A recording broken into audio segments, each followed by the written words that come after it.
প্রাথমিকের নিয়োগ দুর্নীতি মামলায় ব্যাংশাল কোর্টে ইডির বিশেষ আদালতে সুজয় কৃষ্ণ ভদ্রসহ 6 জনের বিরুদ্ধে চার্জ গঠন হয়েছে এবং এই চার্জ গঠনের প্রক্রিয়া চলার সময় এই খবরও পাওয়া যাচ্ছে যে বিচারকের সঙ্গে মানিক ভট্টাচার্য তার কথা কাটাকাটি হয়েছে বলে জানা যাচ্ছে। ঠিক কি ঘটলো, আদালতের মধ্যে কি হলো, এজলাসের মধ্যে বিস্তারিত জানবো, কথা বলবো আমাদের প্রতিনিধি প্রকাশ সিনহার সঙ্গে। প্রকাশ, দুটো বিষয়, এক হচ্ছে কোথাও একটা অনিশ্চয়তা তৈরি হয়েছিল এই চার্জ গঠন কবে হবে, কিভাবে হবে, তার একটা বড় কারণ সুজয় কৃষ্ণ ভদ্রর অসুস্থতা, এবং দ্বিতীয়ত এইটা শোনা যাচ্ছে মানিক ভট্টাচার্যের সঙ্গে বিচারকের কথা কাটাকাটি। পুরো বিষয়টা এজলাসের মধ্যে কি হলো জানতে চাইবো প্রকাশ।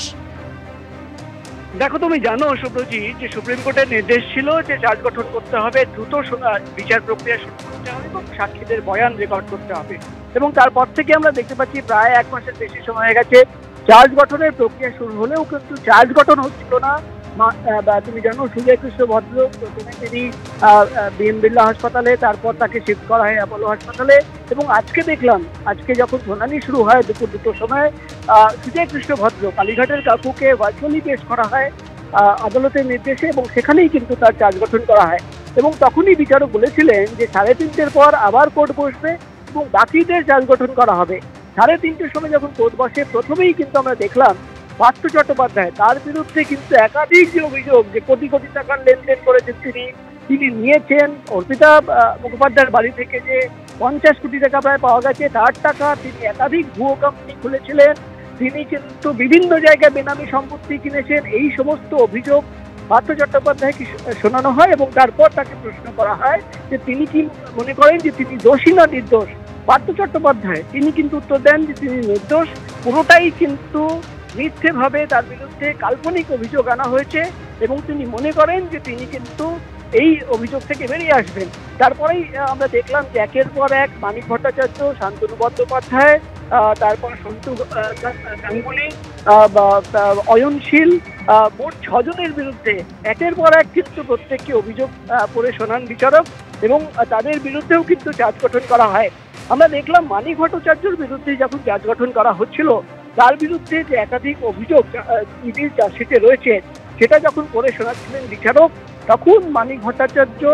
বলতে শুরু করেন যে তার বিরুদ্ধে যে অভিযোগ প্রমাণ ছাড়াই কিন্তু অভিযোগ আনা হয়েছে। তখন বিচারক বলেন যে আপনার বিরুদ্ধে যে অভিযোগ সেটা কিন্তু পড়ে শোনানোর পর আপনার যা বলার বলবেন, এবং অভিযোগ পড়ে শোনানোর পর তাকে বিচারক যখন প্রশ্ন করেন যে আপনি কি মনে করছেন যে আপনি দোষী না নির্দোষ, তখন আমরা দেখলাম যে মানিক ভট্টাচার্য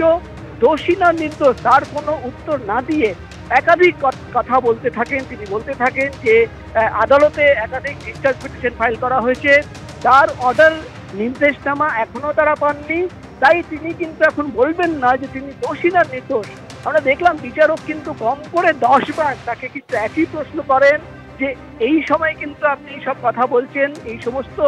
তথ্য কথা সওয়াল কিন্তু আপনার আগেই শোনা হয়েছে, আপনি শুধু বলুন দোষী না নির্দোষ। আমরা দেখলাম প্রায় 5 থেকে 7 মিনিট ধরে কিন্তু বিচারক এবং মানিক ভট্টাচার্যের মধ্যে কথা কাটাকাটি হতে থাকে, এবং তারপরেই আমরা দেখলাম বিচারক কিন্তু বলেন তখন যে আপনি যেহেতু উত্তর দিচ্ছেন না আমি কিন্তু মেনে নিচ্ছি যে আপনি কিন্তু নিজেকে নির্দোষ বলছেন। এবং তখনই আমরা দেখলাম যে মানিক ভট্টাচার্য তিনি কিন্তু উঁচু আওয়াজে উঁচু গলায় কিন্তু বলতে শুরু করেন যে যার বিরুদ্ধে যে সমস্ত অভিযোগ আনা হয়েছে,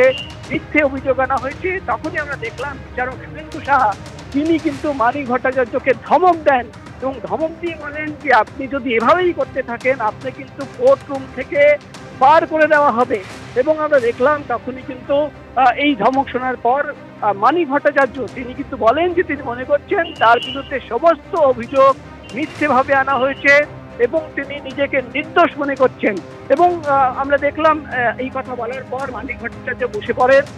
তারপর আরো 3 জনের চার্জ গঠন হয়, শান্তনু বন্দ্যোপাধ্যায়, সন্তু গাঙ্গুলি, অয়নশীল। এবং যখন এই কোর্টে শুনানি শেষ হচ্ছিল 4:30টার পর বিচারক যখন বলেন যে ঠিক আছে